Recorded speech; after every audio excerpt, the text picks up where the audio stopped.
হরে কৃষ্ণ বন্ধুরা, আশা করি সবাই ভালো আছেন। সবাইকে আমার এই সনাতন কথা চ্যানেলে আমি স্বাগত জানাচ্ছি।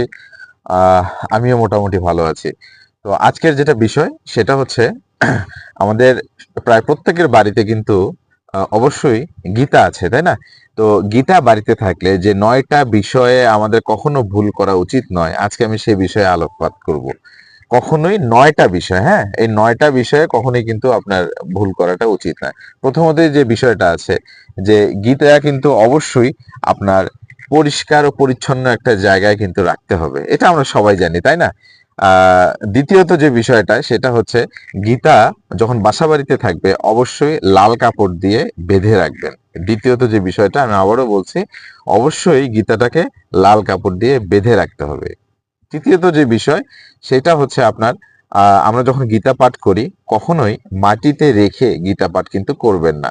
হয় কোনো আপনার কাঠের উপরে, অথবা বাজারে কিন্তু আপনার বই পাঠ করার জন্য নিচে কিন্তু রাখার জন্য এক ধরনের প্লাস্টিক অথবা কাঠের কিন্তু আহ মানে টুলের মতো পাওয়া যায়। আপনি কিন্তু চাইলে কিন্তু সেটাও চমৎকার ব্যবহার করতে পারেন, কিন্তু কখনোই আপনি মাটিতে রেখে কিন্তু ব্যবহার করবেন না। আর আপনার চতুর্থত যে বিষয়টা সেটা হচ্ছে আপনার শরীর যখন অপবিত্র থাকবে তখন কখনোই কিন্তু সে অপবিত্র গায়ে, এটা আমরা সবাই জানি মোটামুটি, যে গীতাটা কিন্তু স্পর্শ করাটা উচিত না। আর গীতা দেখেন, সকালে উঠে আমাদের কিন্তু সকালে উঠেই কিন্তু আমরা পাঠ করি, কিন্তু অবশ্যই 5 নম্বরে যে বিষয়টা আছে সেটা হচ্ছে গীতা যখন আপনি স্পর্শ করবেন বা পাঠ করবেন অবশ্যই আপনি স্নান করে এসে পাঠ করবেন। হ্যাঁ, এটা একটু মনে রাখতে হবে। এটা গেল 5 নম্বর। কারণ গীতা একটা পবিত্র ধর্মগ্রন্থ।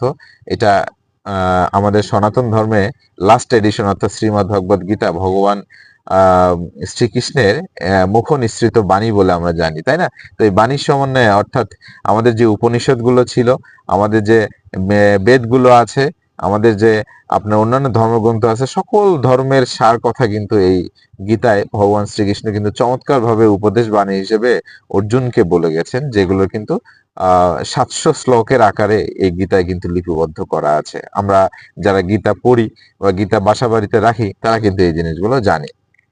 6 নম্বরের যে বিষয়টা, সেই বিষয়টা মানে আমি একটু আলোকপাত করি। আমরা জানি যে হচ্ছে গীতা যিনি পাঠক থাকেন বা গীতা যিনি পাঠ করেন, পাঠ করার আগে আমাদের কিন্তু আসলে মঙ্গলাচরণ বা আমাদের কিন্তু শুরুতে বেশ কিছু মন্ত্র উচ্চারণ করতে হয়, তাই না? এটা কিন্তু ঠিক। এবং এই জন্য 6 নম্বরে যে ভুলটা করা যাবে না সেটা হচ্ছে, গীতা যেহেতু ভগবান শ্রীকৃষ্ণের মুখ নিঃসৃত বাণী, তো গীতা যখন আপনি আমি সবাই যখন পড়বো বা পাঠ করব, অবশ্যই স্বয়ং ভগবান শ্রীকৃষ্ণকে অবশ্যই স্মরণ করে কিন্তু পাঠ করতে হবে। তাছাড়া কিন্তু গীতার যে আপনার আসলে পূর্ণ, যেটা পুরোপুরি পাওয়ার কথা সেটা কিন্তু পাবেন না। এটাও কিন্তু একটা প্রবলেম। তো 6-এর পরে 7 নম্বরে যেটা আছে, আমরা অনেকেই বাসা বাড়িতে অনেক সময় কিছু কিছু ভুল করে ফেলি। ভুলগুলো কেমন? যেমন আপনি আপনি পাঠ করতে বসেছেন বা আমি পাঠ করতে বসেছি বা অন্য কেউ বসেছে, হুট করে কিন্তু আমরা মাটিতে বসে পড়ি। কিন্তু আপনি জানেন কি যে কখনোই কিন্তু গীতা এই মাটিতে বসে কিন্তু পাঠ করাটা উচিত না। আপনি যদি খালি একটা জায়গায় অথবা খালি মাটিতে বসেও যদি গীতা পাঠ করেন, তাহলে অবশ্যই কোনো একটা আসন ব্যবহার করলে কিন্তু সব থেকে ভালো হবে। কারণ গীতা মাটিতে বসে পাঠ করার কিন্তু নিয়ম কোথাও লেখা নাই। অবশ্যই কোনো না কোনো আসন কিন্তু আপনাকে ব্যবহার করতে হবে। হ্যাঁ, এটা একটা বিষয়। এটা 7 নম্বরে গেল। আর আমরা আমরা জানি যে গীতার মাহাত্ম্যতে কিন্তু বলা আছে যে আপনার আপনি যদি পুরো গীতা পাঠ করার সময় আপনি যদি পুরো অধ্যায় না পারেন, আপনি অর্ধেক অধ্যায় আপনি যদি অর্ধেক অধ্যায় না পারেন, আপনি অল্প কিছু সংখ্যক শ্লোক অথবা অল্প কিছু সংখ্যক যদি শ্লোক পাঠ করতে আপনার সমস্যা হয়, তাহলে আপনি দুটো একটু শ্লোক বা একটা অন্তত শ্লোক কিন্তু আপনি পাঠ করেন। কিন্তু আমার যেটা রিকোয়েস্ট থাকবে সেটা হচ্ছে, আপনি যে অধ্যায়টা গীতার যে অধ্যায়টা পাঠ করতে বসেছেন সেই অধ্যায়টা শেষ করে ওঠার অন্তত চেষ্টা করুন। এতে করে কিন্তু আপনার পুণ্যের যে মাত্রাটা, অর্থাৎ পুণ্যের যে ফলটা সেটা কিন্তু অনেক বেশি হবে। আর আমরা তো এটা জানি যে গীতা পাঠ করার পরে এই যে গীতার যে মাহাত্ম্য আছে সে মাহাত্ম্যটা অনেকে আমরা আসলে পাঠ করি না, এটাও কিন্তু ঠিক না। গীতা গীতা পড়ার পরে মাহাত্ম্য পাঠ করলে কিন্তু আপনার পূর্ণ ফল লাভ হয়, তাই না? এটা কিন্তু বলা আছে, আমরা যারা গীতা পাঠ করি তারা আমরা জানি প্রত্যেকটা আহ গীতার মধ্যে কিন্তু অনেক চমৎকার করে কিন্তু লেখা আছে যে যে গীতায় আপনি একটা শ্লোক পড়লেও অথবা অর্ধেক অধ্যায় পড়লেও অথবা পূর্ণাঙ্গ অধ্যায় পড়লেও তারপরে কিন্তু আপনাকে অবশ্যই অবশ্যই কিন্তু মাহাত্ম্য পাঠ করতে হবে। কারণ গীতার মাহাত্ম্য পুরোপুরি পাঠ না করলে আপনার কিন্তু আসলে পূর্ণ ফল পুরোপুরি কিন্তু হবে না। তো অবশ্যই গীতা আপনি মানে আমার যেটা রিকোয়েস্ট, যেটা আপনার ৮ নম্বরে ছিল, যে অধ্যায় শুরু করে আপনি মাঝপথে আসলে না রেখে আপনি পুরোপুরি পড়ে ফেলুন। তাতে করে কিন্তু আপনার কাজটা অনেক সহজ হবে এবং আপনার যেটা পুণ্য, হ্যাঁ, পাপ আর পুণ্যের কথা যদি বলি, আপনার যেটা পুণ্য সেই পুণ্যটা কিন্তু অনেক বেশি হবে। এইটাও কিন্তু একটা বিষয়। আর গীতা যখন পাঠ করবেন অবশ্যই তো আমরা জানি হয় আমরা পূর্ব দিকে মুখ করে পাঠ করাটা কিন্তু উচিত। হুম। অথবা উত্তর দিকে। তবে আমার মনে হয় যে পূর্ব দিকে সব থেকে বেশি ভালো হবে। উত্তর দিকে পাঠ করলেও চলবে, তবে পূর্ব দিকে আপনার আসন পেতে গীতা পাঠ করলে সর্বোত্তম হবে বলে আমি মানে আমার কাছে মনে হয় কেন জানি। আমিও টুকটাক গীতা পাঠ করার চেষ্টা করি। তো এইটা হচ্ছে ৮ নম্বরের কথা আমি বললাম। এখন যদি আমরা আসি ৯ নম্বরে। এখন আমি যদি আপনাকে প্রশ্ন করি, এমন প্রশ্নটা এমন যে যে আমরা জানি ভগবান বলে দিয়েছেন যে গীতা পাঠ করার কোনো সময় অসময় নেই। আসলে গীতা পাঠ করার কোনো সময় অসময় নেই, এই কথাটাও যেমন ঠিক।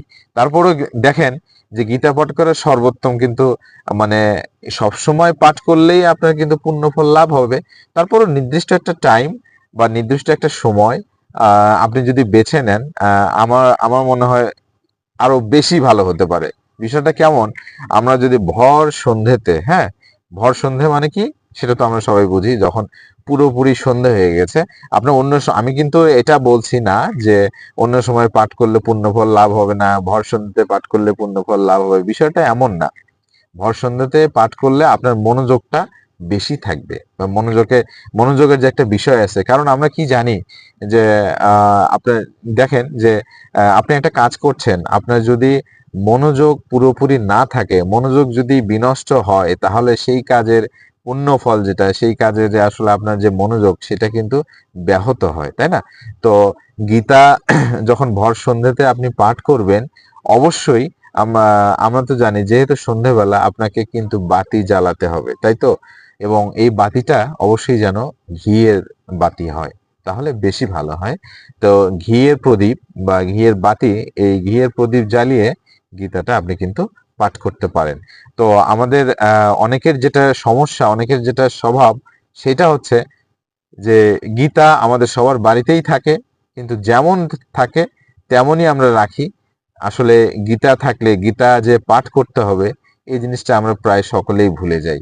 তো আহ, এই জিনিসটা না ভুলে আমি আপনাদের আপনাদের চরণে প্রার্থনা করব যে আপনাদের বাসা বাড়িতে যাদের যাদের গীতা আছে এবং সবার বাসা বাড়িতে রাখার চেষ্টা করবেন, এবং গীতা থাকলে এই যে ৯টা নিয়মের কথা বললাম এই ভুলগুলো না করে আপনারা কিন্তু নিয়মিত একটা নির্দিষ্ট টাইমে, আপনি সকালেও পাঠ করতে পারেন, যে কোনো সময়ই পাঠ করতে পারেন, কোনো বাধা নেই, কিন্তু একটা নির্দিষ্ট টাইমে গীতাটা অবশ্যই পড়ুন। গীতা আমাদের মনকে একদম শান্তি মানে প্রশান্তি বলতে আমরা যা বুঝি, মন শুদ্ধিকরণ বলতে যা বুঝি, মনোযোগ বলতে যা বুঝি, ভগবানের সেবায় নিজেকে নিবেদন করার ক্ষেত্রে যা বুঝি, একদম সবকিছু চরম পর্যায়ে নিয়ে যায়। আপনি দিনের পর দিন অভ্যাস করতে থাকুন, এই অভ্যাসই একদিন আপনাকে, আমাকে, সবাইকে কিন্তু ভগবানের সেই পরম ধাম বৈকুণ্ঠ ধামে কিন্তু ঠিকানা পাইয়ে দেবে। তো ধন্যবাদ। আমার সনাতন কথা চ্যানেলে আমি আবারও সবাইকে স্বাগত জানাচ্ছি। যদি আমার ভিডিওগুলো সামান্যতম আপনাদের ভালো লাগে, অবশ্যই সাবস্ক্রাইব করে আমার পাশে থাকবেন। আর যদি কোনো প্রশ্ন থাকে অবশ্যই আমাকে কমেন্টস বক্সে লিখে জানাবেন। ধন্যবাদ।